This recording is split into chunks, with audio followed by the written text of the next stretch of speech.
Good morning students. आज हम बात कर रहे हैं सीक्वेंस एंड सीरीज पे। ठीक है ना। सीक्वेंस एंड सीरीज जो है क्लास 11th में आप लोगों को पढ़ना है। ठीक है ना। और क्लास 10th में पढ़ना है केवल एपी के बारे में। ठीक है।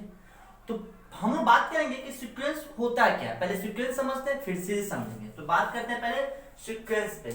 What is sequence? सीक्वेंस को हिंदी में क्या बोलते हैं हम लोग? अनुक्रम। क्या बोलते हैं? अनुक्रम। ठीक है। आप सीक्वेंस को समझने से पहले हम लोग पहले कुछ एग्जांपल पे डिस्कस करते हैं। थोड़ा ध्यान से देखेंगे और लॉजिक को समझने का कोशिश करेंगे कि लॉजिक क्या है। ठीक है। जैसे मान लीजिए 5 है, 10 है, 15 है, 20 है, 25 है, डॉट डॉट। ठीक है। फिर देखिए इसमें लॉजिक क्या देख रहे हैं? 5 को 2 से मल्टीप्लाई करेंगे 10 होगा, फिर 3 से मल्टीप्लाई करेंगे 5 को ही, है ना, तो 15 होगा, फिर 4 से करेंगे 20 होगा, फिर 5 से करेंगे तो 25 होगा। मतलब 5 का टेबल हो रहा है ना। 5 का डबल 10, 3 टाइम्स 15, 4 टाइम्स 20, 5 टाइम्स 25। ठीक है। फिर देखिए 2 है, 4 है, 8 है, 16 है, 32 है ना, 64 है। इसमें क्या हो रहा है? देखिए ये जो आपका है ये 2 का स्क्वायर है, ये 2 का 1 है, 2 टू द पावर 1। यहाँ 2 का स्क्वायर, ये आपका है 2 का क्यूब, ये है 2 का 4, है ना, ये आपका है 2 के पावर 5, ये क्या है 2 के पावर 6। ठीक है। फिर समझते हैं आगे। मान लीजिए मेरे पास है 1/3, फिर आपका है 1, फिर 3, फिर आपका है 9, है ना, फिर आपका 27, है ना, 81, है ना। इसमें क्या लॉजिक? इसमें लॉजिक अगर हम देखें तो इसमें क्या है 3 टाइम्स बढ़ रहा है ना। जैसे इसको जब 3 से मल्टीप्लाई करेंगे तो 1, सॉरी, इसको जब 3 से मल्टीप्लाई करेंगे, है ना, तो 1 आएगा। इसको 3 से करेंगे तो 3 आएगा। इसको 3 से करेंगे मतलब 3 टाइम्स क्या हो रहा है? इंक्रीज कर रहा है, यानी कि 3 टाइम्स बढ़ रहा है। ठीक है। फिर समझिए मान लीजिए 2 है, 5 है ना, फिर आपके बाद है 8 है, फिर 11 है, फिर 14 है, फिर 17 है, फिर 20 है ना। इसमें क्या हम देख रहे हैं कि 3 इंक्रीज कर रहा है। 3 क्या हो रहा है? बढ़ रहा है। 3 प्लस 3 प्लस 3 प्लस 3 प्लस, है ना, 3 क्या कर रहा है? इंक्रीज कर रहा है। और आगे समझिए, एकदम ध्यान से समझना, कोई जल्दी नहीं, आराम से समझिए। मान लीजिए मेरे पास है 1/2, 1/4, 1/8, है ना, 1/16, इस तरह से। इसमें क्या देख रहे हैं हम लोग? फिर देखिए 1/2, फिर 2 से मल्टीप्लाई करेंगे 1/2 से तो 1/4, फिर 1/2 से मल्टीप्लाई करेंगे इसको, जैसे इसको 1/2 से करेंगे तो 1/4, इसको 1/2 से मल्टीप्लाई करेंगे 1/8, इसको 1/2 से मल्टीप्लाई करेंगे 1/16। इस प्रकार से इंक्रीज कर रहा है, मतलब आगे बढ़ रहा है ना। तो इस प्रकार से हम देख क्या रहा है कि जितना भी मैंने कुछ नंबर जो लिखा है इन सारे नंबर्स में एक रूल है, एक क्या निश्चित नियम, एक डिफिनिट रूल के तहत, है ना, ये सब डिजिट को लिखा गया है। तो ये जो आप देख रहे हैं, है ना, ये जो आप ग्रुप देख रहे हो नंबर्स का, इससे हम लोग क्या बोलते हैं? सीक्वेंस बोलते हैं। क्या बोलते हैं? सीक्वेंस बोलते हैं। कहने का मतलब यह है मेरा कि जब 3 या 3 से अधिक संख्याओं को एक निश्चित नियम के तहत, किसके तहत? एक निश्चित नियम के तहत लिखा जाता है तो उसे हम लोग क्या बोलते हैं? सीक्वेंस बोलते हैं। क्या बोलते हैं? सीक्वेंस बोलते हैं। कहने का मतलब when 3 or more than 3 numbers are written in such a way, है ना, they follow a definite rules, मतलब वो क्या हो? एक निश्चित नियम के तहत हो तो उसे हम लोग क्या बोलते हैं? सीक्वेंस बोलते हैं। क्या बोलते हैं? सीक्वेंस बोलते हैं। इजी है, समझ गया? एक निश्चित नियम के तहत। अब बात कर, पहले इसको आपको नोट करिए जल्दी से। अब बात करते हैं कि सीक्वेंस होते कितने तरह के हैं। दुनिया में जो सीक्वेंस है वो 3 तरह के। कितने तरह के? 3 तरह के। एक को हम लोग बोलते हैं, अच्छा एक बात ध्यान रखिएगा, सीक्वेंस का दूसरा नाम क्या होता है? प्रोग्रेशन। क्या होता है? प्रोग्रेशन। इसको भी ध्यान रखिएगा। सीक्वेंस का दूसरा नाम क्या है? प्रोग्रेशन। क्या है? प्रोग्रेशन। ठीक है। तो एक होता है सीक्वेंस में अर्थमेटिक प्रोग्रेशन। क्या होता है? Arithmetic progression. क्या होता है? Arithmetic progression. ठीक है। दूसरा होता है आपका जियोमेट्रिक प्रोग्रेशन। Geometric progression. और तीसरा आपका क्या होता है? Harmonic progression. क्या होता है? Harmonic progression. ठीक है। इसी को शॉर्ट में हम लोग क्या बोलते हैं? एपी। इसे क्या बोलेंगे? जीपी। और इसे क्या बोलेंगे हम लोग? एचपी, है ना। तो ये जो एपी आप देख रहे हो, एपी, ये हम लोग को क्लास 10 में पढ़ना है स्पेशली। किसको क्लास में? क्लास 10 में हम लोग को केवल एपी के बारे में पढ़ना है। और जब क्लास 11 में पढ़िएगा तो आपका एपी और जीपी दोनों है। एपी भी पढ़ना और जीपी भी पढ़ना है। और एचपी को क्या किया गवर्नमेंट ने, मतलब सरकार ने इसको रिमूव कर दिया, सिलेबस से हटा दिया, है ना। तो हम लोग भी हटा दे ना, नहीं, आपको ये तीनों पढ़ना पड़ेगा, है ना, क्योंकि एग्जामिनेशन में जो है ना, कॉम्पिटिटिव एग्जामिनेशन में एचपी से भी क्वेश्चन पूछा जाता है, इस बात को ध्यान रखिएगा। बशर्ते 11th में नहीं पढ़ना है हम लोग को, सिलेबस में नहीं है, ये मानता हूं मैं, लेकिन पढ़ना जरूरी है। तो स्टेप बाय स्टेप हम लोग तीनों पे बात करेंगे। पहले हम लोग बात करेंगे एपी पे, है ना, क्लास 10th के स्टैंडर्ड पे भी और क्लास 11th के स्टैंडर्ड पे, मतलब दोनों क्लास का बात करेंगे। पहले क्लास 10th का पहले पूरा बात मैं समझा दूंगा। अगर क्लास 10th आप समझ रहे हो तो क्लास 11th पे थोड़ा सा आगे बात बढ़ता है, मतलब उसमें तो बहुत सारा बात है, लेकिन उसी को हम लोग थोड़ा सा आगे बढ़ाएंगे। फिर हम लोग बात करेंगे जीपी पे, फिर किससे बात होगा, एचपी पे। तो स्टेप बाय स्टेप हम लोग तीनों टॉपिक को समझेंगे, इससे संबंधित प्रश्न को बनाएंगे, ठीक है। तो ये समझ गए कि सीक्वेंस कितने तरह के, 3 तरह के होते हैं, एक एपी, एक जीपी और क्या होते हैं, एचपी होते हैं। इतना समझ में आ रहा है। अब हम लोग बात करेंगे श्रेणी पे, किससे बात करेंगे कि श्रेणी किसे कहते हैं, ठीक है। तो थोड़ा सा देख लेते हैं हम लोग श्रेणी के बारे में, एपी पे भी डिस्कस होगा, पहले श्रेणी को समझ लेते हैं, श्रेणी किसे कहते हैं, ठीक है ना, यानी सीरीज किसे कहते हैं, सीरीज। आप इस पे डिस्कस करते हैं हम लोग सीरीज पे। चलिए, सीरीज को हिंदी में बोलते हैं श्रेणी, क्या बोलते हैं, श्रेणी। अब श्रेणी क्या होता है उसको समझिए। देखिए, मैथ में जो आपने सिंबल पढ़ा है, सिंबल है ना, वह 4 सिंबल पढ़ा है, पॉजिटिव का, नेगेटिव का, मल्टीप्लाई का, डिवाइड का, भाग का, जोड़, घटाव, गुना, भाग। इसी 4 सिंबल से, है ना, मैथमेटिक्स का जितना भी प्रॉब्लम्स होता है उसको हम लोग सॉल्व करते हैं, ठीक है। तो देखिए, सीरीज में क्या होता है ना कि जब किसी नंबर को प्लस या माइनस सिंबल के साथ, किसके साथ, प्लस या माइनस सिंबल के साथ लिखा जाता है तो उसे हम क्या बोलते हैं, सीरीज बोलते हैं। क्या बोलते हैं, सीरीज बोलते हैं। जब उसमें प्लस या माइनस सिंबल आप यूज करते हो ना तो वो क्या बन जाता है, सीरीज बनता है। जैसे देखिए यहाँ पे एग्जांपल समझिए, इसमें 2 है, प्लस 4 है, प्लस 6 है, प्लस 8 है, प्लस 10 है, डॉट डॉट, है ना, दैट इज सीरीज। ये क्या आपका सीरीज है, ठीक है। अगर मान लीजिए 3 minus 5 minus 7 minus 11 minus 13 minus 20, है ना, प्लस 25, या माइनस से लिखिए अभी, माइनस 25, है ना, डॉट डॉट डॉट माइनस। बोलिएगा सर ये क्या आपने क्या लिख दिया, यहाँ पे तो कुछ रूल ही नहीं है ना, कुछ समझ यहाँ 3 5 7 तक तो ठीक है, 2 इंक्रीज कर रहा था, लेकिन यहाँ पे आपने 4 इंक्रीज करवाया, यहाँ पे 2 इंक्रीज किया, यहाँ पे 7, यहाँ पे 5, ऐसा कैसे कर दिया आपने। तो ऐसा मैंने नहीं किया, रूल यही है ना। रूल क्या कहता है कि सीरीज में कोई नियम का फॉलो करता हो चाहे नहीं करता हो, उससे कोई मतलब नहीं है, बस मतलब यही है कि उस नंबर्स के बीच, है ना, वो जो नंबर्स होते हैं उन नंबर्स के बीच पॉजिटिव या नेगेटिव साइन होना चाहिए। जैसे कि यहाँ पे एक रूल था ना, 2 इंक्रीज कर रहा था, लेकिन यहाँ पे कोई रूल नहीं है, कोई डिफरेंट नियम नहीं है। तो अगर डिफरेंट नियम नहीं है तो ये क्या है, सीरीज है, क्योंकि इसके बीच क्या है, पॉजिटिव नेगेटिव का साइन है, चाहे पॉजिटिव का हो चाहे नेगेटिव का हो, चाहे दोनों, ठीक है। फिर से देखिए एग्जांपल एक और, 5 है, प्लस 10 है, माइनस 20 है, प्लस 30 है, माइनस 40 है, प्लस 50 है, माइनस है ना। देखिए यहाँ पे कोई रूल नहीं लगा, तो जरूरी नहीं है कि कोई रूल लगे। जैसे यहाँ पे 5 इंक्रीज करा, फिर 10 फिर 10 फिर 10, इस प्रकार से इंक्रीज हो रहा है। यहाँ इसको छोड़ दिया तो यहाँ पे 10 इंक्रीज कर रहा है, 10 से लेके 50 तक, फिर आगे 60 होगा। फिर देखिए 3 है ना, प्लस 9 है, प्लस 27 है, प्लस 81 है, प्लस 243 है, इस प्रकार से आगे बढ़ रहा है ना। तो सीरीज में क्या होता है कि जब किसी नंबर्स के बीच पॉजिटिव या नेगेटिव साइन का यूज किया जाता है, यानी प्रयोग किया जाता है, तो उसे हम क्या बोलते हैं, सीरीज बोलते हैं। क्या बोलते हैं, सीरीज बोलते हैं। सिंपल है। सीरीज में जरूरी नहीं है कि वो रूल को फॉलो करे ही करे, बस रूल से कोई मतलब नहीं है, बस साइन किसका होना चाहिए, पॉजिटिव का या नेगेटिव का। इतना समझ में आ रहा, ठीक है। तो पहले इसको जल्दी से एग्जांपल नोट कर लीजिए।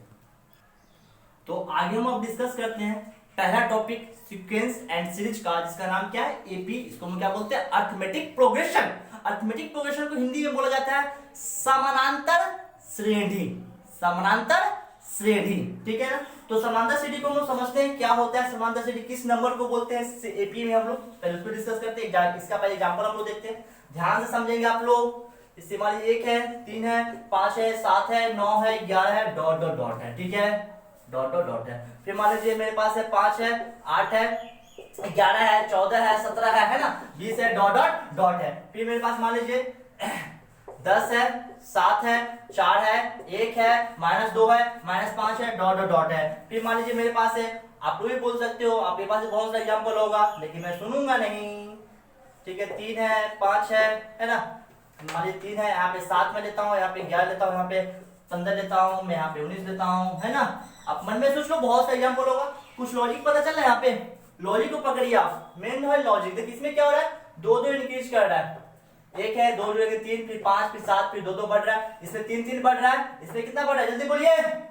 बोले सर बढ़ नहीं रहा है बल्कि घट रहा है, घट रहा है ना, कितना घट रहा है, बोले सर 3 घट रहा है, 10 है, 7 है, 4 है, 1 है, 3 क्या हो रहा है, घट रहा है। इसमें क्या हो रहा है, 3 7 4, इसका क्या हो रहा है, 4 4 4 4 बढ़ रहा है, इसमें 4 बढ़ रहा है। फिर आगे समझिए 5 है ना, फिर मान लीजिए मेरे पास है 7.5 है ना, फिर है 10 है ना, फिर है आपका 2.5 बढ़ेगा ना, तो 12.5 है ना, फिर मान लीजिए 15 डॉट। इसमें क्या लॉजिक हम देख रहे हैं कि 2.5 में क्या हो रहा है, इंक्रीज कर रहा है। जैसे मान लीजिए यहाँ 5 है, यहाँ क्या है 7 इंटीजर 1/2, मतलब 7 पूर्णांक 1 बटा 2 यानी 7.5 ही हो गया। फिर 2.5 बढ़ा 10 हुआ, फिर 2.5 बढ़ा 12.5, फिर 2.5 बढ़ा कितना हुआ 15। इस प्रकार से फिर 2.5 बढ़ेगा 17.5 बढ़ रहा है ना। ये भी किस समय है, ये जितना ही मैंने आपको नंबर बताया ये सारा नंबर किसमें, एपी में, किसमें, एपी में। तो एपी में क्या होता है ना कि एक निश्चित संख्या के बीच है ना, दो संख्याओं के बीच है ना, किसी भी दो संख्याओं के बीच एक निश्चित संख्या का अंतर होता है। मतलब कोई संख्या एपी में है ना, तो लगातार संख्याओं के बीच का अंतर जो होता है ना वो हमेशा क्या होना चाहिए, सेम होना चाहिए। अगर जो लगातार में नंबर लिखा, जैसे मैंने क्या लिखा, लगातार लिखा, तो सबके बीच कितना का अंतर है, 2.5 का, इसके बीच 4 का, इसके बीच -3 का, इसके बीच 3 का, इसके बीच 2 का। एक निश्चित नंबर है, क्या है, डिफरेंट है वहां पे, है ना। कंसेक्यूटिव नंबर से ऐसा मत बोला कि सर 1 और 5 के बीच तो 4 का अंतर है। कंसेक्यूटिव लगातार, जैसे मान लीजिए 1 3 हुआ लगातार, 3 5 हुआ लगातार, 5 7 हुआ लगातार, 7 9 हुआ, इसको क्या बोलेंगे, कंसेक्यूटिव। कंसेक्यूटिव मतलब लगातार, मतलब दो लगातार संख्याओं के बीच। ऐसा नहीं सर, यहाँ लेना, सर यहाँ ये 11 के पास, फिर सर 5 लीजिए और बताइए 19 के बीच कितना अंतर है, तो वो अंतर हम लोग को नहीं देखना है। हम लोग को अंतर किससे देखना है, जो कंसेक्यूटिव है, मतलब लगातार है।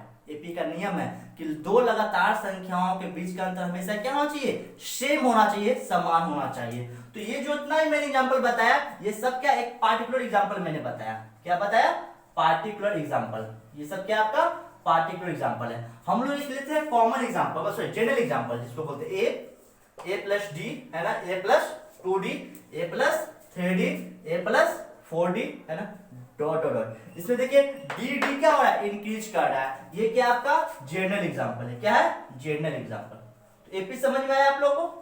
एपी में क्या होता है ना, कि जब 3 या 3 से अधिक संख्याओं को है ना अगर हम लिखे और दो लगातार संख्याओं के बीच का अंतर हमेशा क्या हो, समान हो, दो लगातार संख्याओं के बीच का अंतर क्या हो, समान हो, तो उसे हम लोग किसमें बोलेंगे, एपी में बोलेंगे। क्या बोलेंगे, एपी में बोलेंगे। अब डिफाइन कैसे करेंगे, तो लिख लेंगे, थोड़ा सा लिखेंगे। देखिए जब 3 या 3 से अधिक संख्याओं को इस प्रकार से लिखा जाता है कि दो लगातार संख्याओं के बीच का अंतर, दो लगातार या उनके बीच का अंतर, दो लगातार संख्याओं के बीच का अंतर हमेशा समान हो, हमेशा क्या हो, समान हो, तो उसे हम लोग किसमें बोलते हैं, एपी में कहते हैं। वो किसमें होता है, आपका एपी में होता है। हो गया, आप लोग जल्दी से एग्जांपल आप लोग जल्दी से। चलिए तो अब हम लोग बात करते हैं एपी को पढ़ने के लिए किसकी आवश्यकता होती है। एपी पढ़ने के लिए आप लोग को 3 चीज की आवश्यकता होगी। एक होता है टर्म, क्या होता है, टर्म। एक हम लोग को समझना पड़ेगा टर्म के बारे में, टर्म क्या होता है ना। एक हम लोग समझेंगे फर्स्ट टर्म, क्या होता है, सॉरी पहले फर्स्ट टर्म है, उसका समझेंगे कॉमन डिफरेंस। क्या समझेंगे, कॉमन डिफरेंस, ठीक है। और उसके बाद हम लोग समझेंगे नंबर ऑफ टर्म्स, है ना। ये 3 टॉपिक आप लोग को काफी इंपॉर्टेंट है, इसको समझना ही पड़ेगा, ठीक है। तो पहले बात करते हैं टर्म की, फिर कॉमन डिफरेंस की, फिर किसी बात करेंगे नंबर ऑफ टर्म्स की। जो टर्म, पहले टर्म को हिंदी में क्या बोलते हैं, पद। क्या बोलते हैं, पद, है ना। इसको बोलते हैं सार्ध अंतर। क्या बोलते हैं, सार्ध अंतर। एकदम बेसिक कांसेप्ट में बताऊं आप लोगों को, एकदम इजी समझना चाहिए। इसको क्या बोलते हैं, पदों की संख्या, है ना। ये 3 टॉपिक आप लोग को समझना है। सबसे पहले एपी को समझने से पहले टर्म, कॉमन डिफरेंस और नंबर ऑफ टर्म्स क्या होता है, ठीक है। चलिए टर्म के बारे में पहले बात करते हैं। टर्म देखिए, टर्म क्या होता है, जो एपी में लोग सदस्य प्रयोग करते हैं ना, जो एपी में वो नंबर लेते हैं, है ना, नंबर। जैसे मान लीजिए मैंने लिया 3 5 7 9 11, दैट इज नंबर। कैसा नंबर है, एपी का नंबर है, क्योंकि दो दो क्या हो रहा है, सब में इंक्रीज कर रहा है ना। तो यहाँ पे जो देख रहे हो इसको, ये जो देख रहे हो ये क्या हुआ आपका पहला है, इसको बोलेंगे फर्स्ट टर्म। उसके बाद क्या 5 है तो क्या बोलेंगे सेकेंड टर्म, फिर 7 है इसको क्या बोलेंगे थर्ड टर्म, फिर इसको फोर्थ फिफ्थ, है ना। यानी कि पहला पद जो है यहाँ पे फर्स्ट टर्म है ना, इसको हम लिखते हैं T1, क्या लिखते हैं T1। चाहे आपको कहें कहीं A1 भी मिलेगा, क्या मिलेगा A1, वो कितना है 3 है ना। फिर सेकेंड टर्म की अगर हम बात करें है ना T2 है ना, तो वो कितना है आपका 5। अगर हम बात करें थर्ड टर्म की, किसकी बात करें थर्ड टर्म की T3 है ना, तो वो या A3 बोल सकते हो, वो कितना है 7 है ना। इसी प्रकार T4 या A4 की बात करें तो वो कितना है 9, T5 या A5 की बात करें तो कितना है 11। कोई दिक्कत है इसमें, नहीं दिक्कत है। तो ये क्या हुआ आपका टर्म हुआ। अब बात करते हैं कॉमन डिफरेंस की, बहुत इंपॉर्टेंट कॉमन डिफरेंस, क्लास 10 से बहुत इंपॉर्टेंट है कॉमन डिफरेंस, क्योंकि अक्सर इससे भी ऑब्जेक्टिव कभी छोटा सा दे देता है। कॉमन डिफरेंस यानी अंतर, इसको क्या बोलते हैं सार्व अंतर, क्या बोलते हैं सार्व अंतर। इसी सार्व अंतर के द्वारा हम लोग एपी का पता करते हैं, कोई संख्या एपी में है कि नहीं है। अगर क्वेश्चन करके बोल देता है, एक दे देगा आपको सीक्वेंस है ना, बोलेगा कि एपी में है कि नहीं बताइए, तो एपी में पता करने के लिए आपको क्या निकालना पड़ता है सार्व अंतर यानी कॉमन डिफरेंस। इसे हम लोग डी से इंडिकेट करते हैं, किससे इंडिकेट करेंगे डी से, किससे करते हैं डी से, है ना। काफी इंपॉर्टेंट है सार्व अंतर। तो सार्व अंतर होता क्या है, तो वो जो मैंने बताया आप लोग को डिफरेंस है ना, कि जब एपी का नंबर हम लोग लिखते हैं तो उसमें दो कंसेक्यूटिव नंबर्स के बीच एक निश्चित संख्या क्या होता है अंतर होता है। जैसे यहाँ पे कितना का अंतर है 2 का अंतर है सबके बीच, है ना। तो वो जो अंतर है ना उसी को हम लोग क्या बोलते हैं सार्व अंतर बोलते हैं। क्या बोलते हैं सार्व अंतर बोलते हैं। यानी कि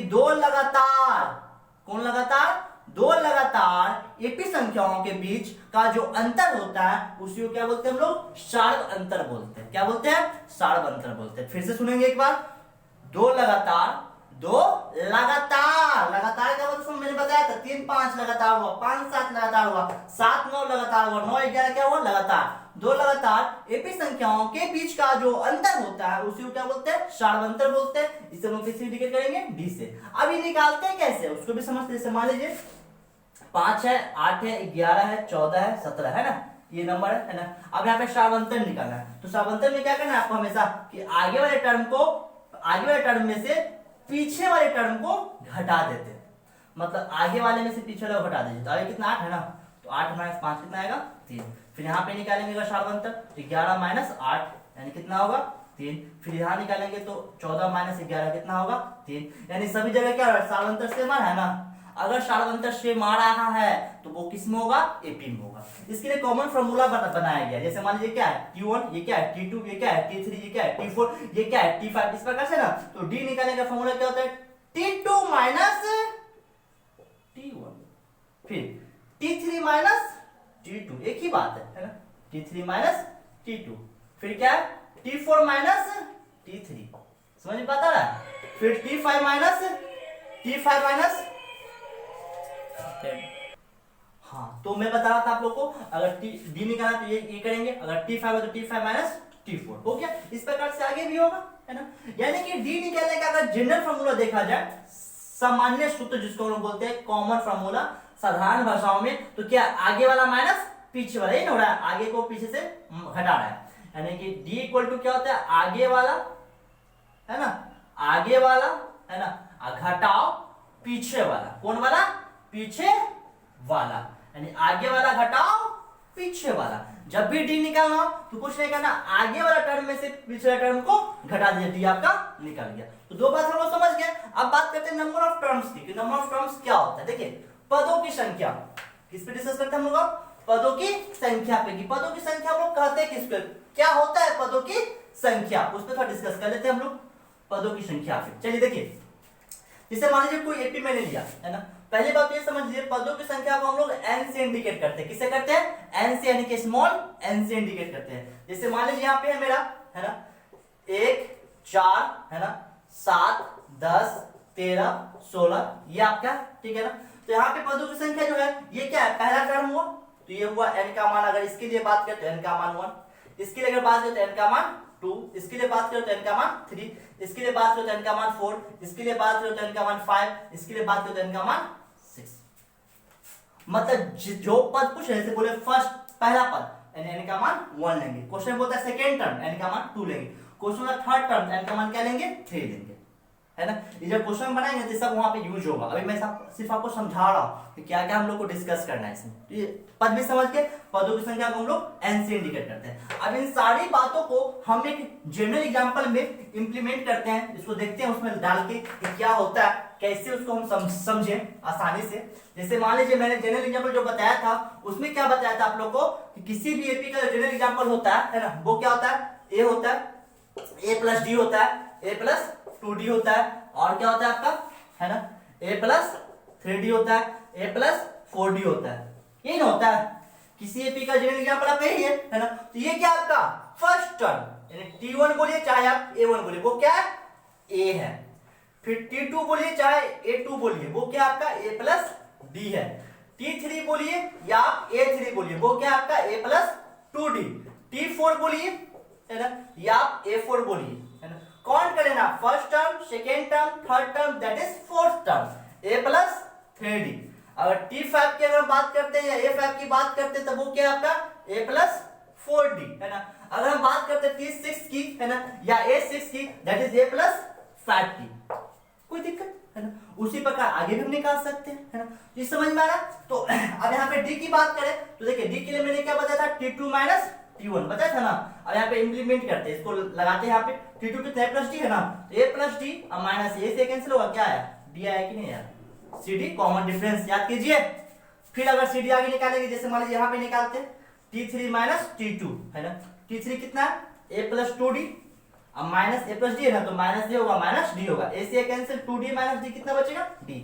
कहीं से निकालो, किसी भी दो कंसेक्यूटिव टर्म के बीच आप निकालो, किसी भी दो लगातार संख्या के बीच निकालो, हमेशा कॉमन डिफरेंस क्या होता है, सेम होता है, अगर वो एपी में है तब। इतना समझ में आ रहा है ना। आप इसका हम लोग एक एग्जांपल भी देखते हैं, ठीक है। एग्जांपल इस पे कैसे सॉल्व होता है उसको थोड़ा देख लीजिए। जैसे मान लीजिए आपको ए दे देगा, है ना, हम लोग देखेंगे 5.1, 5.2, 5.3, ये तीन टॉपिक आपका एपी में दिया हुआ है एनसीईआरटी क्लास 10th में, है ना। वो तीनों टॉपिक, तीनों जो एक्सरसाइज है वो मैं आपको सोल्यूशन करके बताऊंगा। जैसे मान लीजिए एग्जांपल हम लोग देखते हैं कि ए का मान दिया 2 और डी दे दिया 3, अब बोला कि 4 टर्म बताइए, है ना, 4 टर्म्स इसका बताइए क्या होगा, मतलब 4 टर्म्स आपको बताना है। तो चलिए t1 तो हो जाएगा a ही, है ना, तो वो हो गया 2। t2 जब निकालें तो क्या होगा a प्लस डी, है ना, तो a का वैल्यू कितना है 2 प्लस 3 कितना हो जाएगा 5।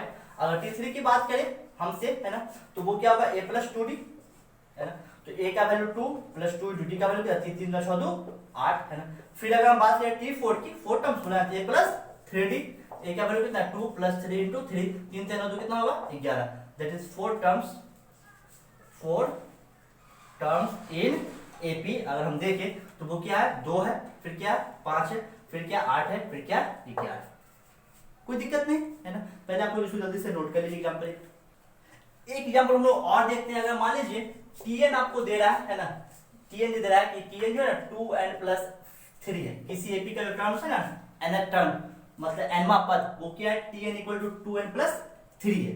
तो बोलेगा यहाँ से 4 टर्म्स बताइए, t1 बताइए, t2 बताइए, t3 बताइए, या कुछ भी पूछे, t5 बताइए क्या होगा, है ना।